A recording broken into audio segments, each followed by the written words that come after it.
Bonjour, je suis ravi de vous retrouver pour ce deuxième épisode de l'émission Culture Physique. Nous sommes en compagnie de Jean-Marc Canet, physicien au commissariat à l'énergie atomique, et nous allons parler avec lui de la fusion nucléaire. Alors, on étudie cette nouvelle source d'énergie depuis 50 ans au moins. À peu près. Oui. Ça ne marche toujours pas, en tout cas pas au niveau industriel. On ne produit pas d'électricité aujourd'hui grâce à la fusion nucléaire. Alors, d'où vient cette confiance que vous avez dans cette nouvelle source d'énergie alors que les résultats concrets se font attendre? Alors, il y a quelques centaines de milliards de galaxies dans l'univers. Chaque galaxie contient quelques centaines de milliards d'étoiles et elle fonctionne pour les plus anciennes depuis 13 milliards d'années. Donc la fusion, ça marche. Mais pas sur Terre. C'est l'argument. C'est l'argument, oui, d'accord. Alors, ça marche mais pas sur Terre. Alors, pourquoi ça fonctionne dans les étoiles? Parce qu'au cœur des étoiles, on a des températures de l'ordre de 15 millions de degrés. À cette température-là, les noyaux des atomes ont une vitesse extrêmement grande. Elle est tellement grande qu'ils arrivent à vaincre la force de répulsion, qui est due à leur charge électrique. Et ils se rapprochent suffisamment, et à ce moment-là, ils sentent cette force qui les tient ensemble, cette force d'interaction forte, et ils fusionnent.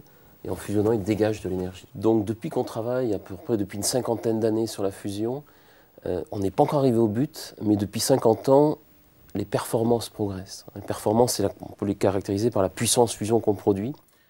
Et en gros, tous les 2 ans, on double cette puissance produite. Alors, on va voir que ça vient du fait qu'on construit des machines de plus en plus grandes et que la performance d'une machine dépend de sa taille. Et donc, quand même, ce qui nous donne confiance, c'est cette progression régulière. Elle ne garantit en aucun cas qu'on y arrivera. Mais il y a quand même cette régularité qui fait que chaque fois qu'on a rencontré un problème, on a pu trouver la solution. Donc, c'est ça qui nous donne cette confiance-là. Alors très souvent on dit mais la fusion c'est finalement l'énergie des étoiles et il s'agit de faire sur Terre ce que les étoiles font depuis des milliards d'années. Il y en a beaucoup d'étoiles dans l'univers, il y a beaucoup de galaxies, beaucoup d'étoiles par galaxie.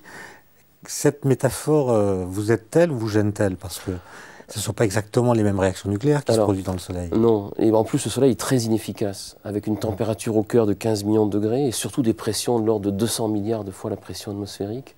On produit quelques milliwatts par kilo de matière. Vous voulez dire que le Soleil est un réacteur nucléaire médiocre? Très médiocre. Nous sommes beaucoup plus brillants que le cœur du Soleil, puisqu'avec 1 kilo de poids de notre corps, on produit quelques watts, typiquement. Donc on est 100 à 1000 fois plus brillant que le cœur du Soleil. Donc on est bien plus efficace. Donc refaire sur Terre ce qui se passe dans les étoiles, c'est beaucoup moins efficace que d'utiliser l'attraction animale, par exemple. Donc il faut faire beaucoup mieux. Et pourquoi les étoiles sont limitées? Et heureusement qu'elles sont limitées, ça qui leur donne leur vie très longue, puisqu'elles consument très doucement leur combustible. C'est ça qui a permis l'apparition de la vie, finalement. Sur Terre, il faut faire beaucoup mieux, et pour ça, il faut utiliser non pas la réaction de l'hydrogène, dont sont faites les étoiles, le seul combustible dont elles disposent, mais la fusion de 2 isotopes de l'hydrogène, c'est-à-dire un hydrogène lourd, le deutérium, c'est-à-dire son noyau, c'est un proton plus un neutron, et un hydrogène très lourd, le tritium, un proton plus 2 neutrons. Et c'est la réaction la plus efficace. Et cela devrait nous permettre de faire des puissances de l'ordre plusieurs millions de fois plus importantes. Vous voulez dire que l'interaction de base que vous allez utiliser est radicalement différente. C'est une autre force que celle qui agit dans le Soleil. Tout à fait. Alors, comment elle s'appelle? Alors, ce qui se passe dans le Soleil, c'est qu'il faut faire fusionner 2 protons. Or, il n'existe pas de noyau, quand on va fusionner 2 protons, de noyau qui puissent, stables, qui sont constitués de 2 protons. Donc il faut, pour que la fusion se produise, il faut qu'un proton se transforme en neutron. Chose extrêmement rare et difficile, pour une raison simple, c'est que le neutron est plus lourd que le proton. Et donc il faut emprunter de l'énergie pour qu'un proton se transforme en neutron. Phénomène très rare. En gros, un proton se transforme en neutron tous les 5-6 milliards d'années, et à ce moment-là, il fusionne. Donc tout ça est très lent et très peu efficace. Vous voulez dire que la répulsion électrique entre les 2 protons s'annule à partir du moment où un des 2 protons devient un neutron, et à ce moment-là, la fusion peut se faire grâce à l'interaction nucléaire. Voilà, l'interaction nucléaire à ce moment-là peut jouer, puisqu'on peut créer finalement à ce moment-là un noyau stable qui est le proton plus le neutron, qui s'appelle en fait du deutérium, on crée un deuton, et ce noyau est stable. Et c'est ce qui se passe dans le Soleil? C'est ce qui se passe dans le Soleil. Disons que c'est la réaction principale des étoiles type Soleil. Après, c'est un peu plus compliqué, puisque dans les étoiles, à part fusion successive, on crée tous les noyaux, à partir de l'hydrogène, jusque typiquement au fer, le noyau le plus stable de l'univers. Voilà. Et ensuite, alors sur Terre, on fait autre chose, on prend, vous l'avez dit, du deutérium, du tritium. Qu'est-ce que produit la fusion de ces 2 noyaux? La fusion du deutérium et du tritium produit un noyau d'hélium, 2 protons, 2 neutrons, et un neutron de très grande énergie. Et c'est cette énergie-là qu'on va récupérer. Alors l'avantage, c'est qu'on va pouvoir produire des densités de puissance qui sont typiquement celles qu'on a dans un réacteur de fission, un réacteur nucléaire classique, ou dans un réacteur à base d'énergie fossile, pétrole, gaz ou charbon. Et donc avec ces 10 MW par mètre cube, on peut faire quelque chose qui est industriellement viable. Alors malheureusement, ça se fait à température plus élevée qu'au cœur des étoiles. Il ne faut pas 15 millions de degrés, mais typiquement 10 fois plus, 150 millions de degrés, de manière à avoir ce taux de réaction suffisant. Mais un des avantages fondamentaux de la fusion sur Terre, c'est que bien que cette matière à très haute température qu'on appelle un plasma, cette matière à très haute température va être à une pression qui est la pression de l'air qui nous entoure. On s'imagine qu'à 150 millions de degrés, la pression est terrible, la puissance va tout détruire. Pas du tout. Il n'y a pas plus d'énergie dans un mètre cube de ce plasma au cœur d'un réacteur de fusion nucléaire qu'il y a d'énergie par mètre cube dans l'air de la pièce qui nous entoure. Et on voit un intérêt fondamental de la fusion, c'est la sûreté. Puisque dans un réacteur qui alimenterait 1 million de personnes, il y aurait 1 gramme de matière, cette matière contenant par mètre cube pas plus d'énergie que l'air de la pièce qui nous entoure, on voit bien que tout ça est très fragile, c'est comme une espèce de flamme de bougie très fragile. Le moindre souffle peut l'éteindre, et néanmoins, comme une bougie, eh bien, cette bougie arrive à produire de l'énergie. Mais concrètement, comment est-ce qu'on fait pour porter de la matière à 150 millions de degrés? On la chauffe. On chauffe avec quoi? Comme une bougie auprès de laquelle on approche une allumette et les réactions de combustion s'amorcent et maintiennent la température ensuite. Là, c'est la même chose. On va faire passer un courant très intense dans le plasma, donc comme un filament de lampe qui va s'échauffer. Ensuite, on prend le relais en injectant par exemple des micro-ondes, comme dans votre four micro-ondes, à peu près le même genre de choses. On peut aussi injecter des ondes radio. France Musique marche très bien comme fréquence pour chauffer. Et puis des ondes plutôt du type ondes radar qui vont aussi chauffer. Donc on va chauffer ce plasma jusqu'à ce que la température atteigne 150 millions de degrés. À ce moment-là, les réactions de fusion s'amorcent. Et tout le secret est là. Il faut absolument qu'à ce moment-là, le petit cœur du plasma, ce cœur où se produit la réaction de fusion, soit entouré d'une grande masse de plasma qui va servir à l'isoler de manière à ce que les réactions de fusion qui se produisent maintiennent la température de 150 millions de degrés sans qu'on ait besoin de continuer de chauffer. Donc l'idée, c'est que l'énergie qui est libérée par les réactions de fusion vienne à son tour participer au chauffage du plasma, ce qui permet de ensuite couper le chauffage. Voilà. Et la production d'énergie... Ça s'auto-maintient comme une bougie. La bougie, on a pour amener l'allumette. Les réactions de combustion maintiennent la température nécessaire à la combustion. On peut retirer l'allumette et elle continue à fonctionner. Est-ce que c'est une étape qu'on a déjà réalisée, ça? Pas encore. En gros, on peut caractériser ça par un taux d'autochauffage, finalement. Est-ce que jusqu'à combien de pourcents on peut s'autochauffer? Les réacteurs actuels les plus puissants sont autochauffés jusqu'à 10%. Actuellement, il y a un grand projet, c'est ITER, donc c'est un projet de construire ensemble un grand réacteur. Il devrait s'autochauffer à 70%. Ce n'est pas encore suffisant, il serait tout juste capable de s'autosuffire, mais sans produire d'électricité pour l'extérieur. Et l'étape suivante, ça serait de passer un système autochauffé à 80-90%. On se garde quand même un peu de puissance pour contrôler. Et dans ce cas-là, on pourra produire l'électricité.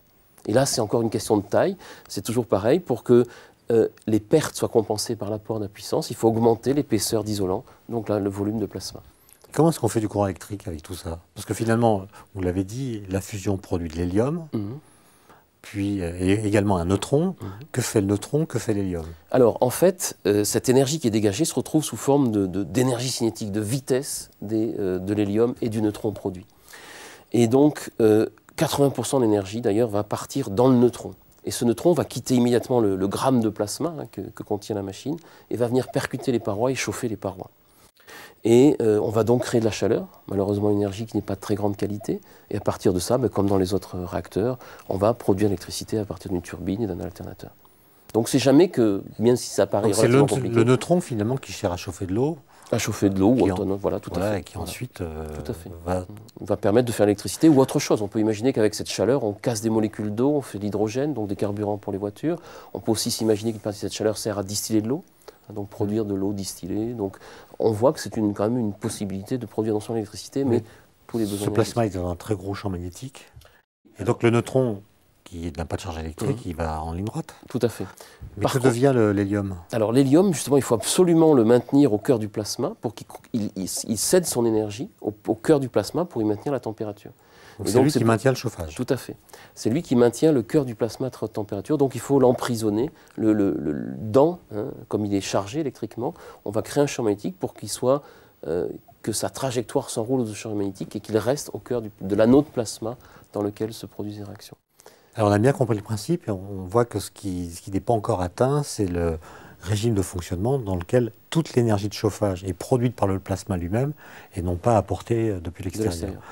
Bon, on fait confiance dans les progrès de la technologie, de la recherche, mais qu'est-ce qui rend la fusion si intéressante du point de vue des principes pour qu'on accepte de passer autant de temps pour mener des recherches et qu'on dépense autant d'argent pour les projets comme ITER dont on parlera tout à l'heure? Autant d'argent, pour en revenir dessus, mais ce sont des proportions extrêmement faibles en fait, des budgets de recherche. La fusion consomme typiquement en France, dans l'étape actuelle, moins de 1,5% du budget de recherche national. Donc c'est quand même encore relativement modeste. Alors, pourquoi l'intérêt? L'intérêt, première chose, la sûreté. On en a déjà parlé.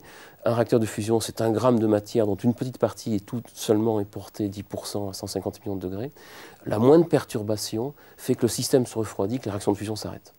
Pas de risque de réaction en chaîne, pas de risque de dépassement de la puissance de fonctionnement normal. Il n'y a pas de réaction en chaîne de toute façon. Il n'y a pas de réaction en chaîne de toute manière. Et de toute manière, dès qu'on dépasse la puissance, la pression normale, on peut voir un plasma de fusion comme un système où la pression du plasma est compensée par une pression magnétique. Cette pression magnétique est fixée par le niveau du champ magnétique que créent les aimants. Dès qu'on dépasse, eh bien, le plasma n'est plus confiné, il vient toucher les parois, il se refroidit, tout s'arrête. Donc c'est un système, d'ailleurs, le fait qu'on ait mis 50 ans à les démarrer, c'est une preuve, par l'absurde peut-être, de la sûreté du système. On a tellement de mal, tout s'arrête, sans arrêt. C'est donc une preuve que, a priori, si ça marche un jour, ce sera sûr. C'est vraiment cette flamme de bougie fragile, hein, c'est vraiment ça qu'il faut garder en tête. Donc c'est la sûreté d'abord. Ensuite, un autre intérêt, c'est l'abondance du combustible. Le deutérium se trouve en quantité importante, 33 grammes par mètre cube d'eau de mer, il s'extrait facilement, et l'énergie qu'on utilise pour l'extraire est une énergie chimique, et on va en retirer énergie nucléaire. Le rapport entre deux énergies, c'est 1 million. Donc, l'investissement va être extrêmement rentable. Pour situer mais le tritium. Alors le tritium, par contre, n'existe pas sur Terre, il est radioactif. Il est radioactif, ça fait quand même 2 gros problèmes. Tout à fait. 2 gros problèmes, on va revenir là-dessus. Alors, premièrement, il n'existe pas, donc il va falloir le produire. Pour ça, on va tapisser la couverture du réacteur de matériaux contenant du lithium. Sous l'impact des neutrons, ce lithium va se casser, produire de l'hélium et du tritium, et ce tritium sera réinjecté directement dans le système. Donc, il est produit in situ et consommé in situ. Donc, ça veut dire qu'il n'y a pas de transport. Il n'y a pas de transport de matière radioactive.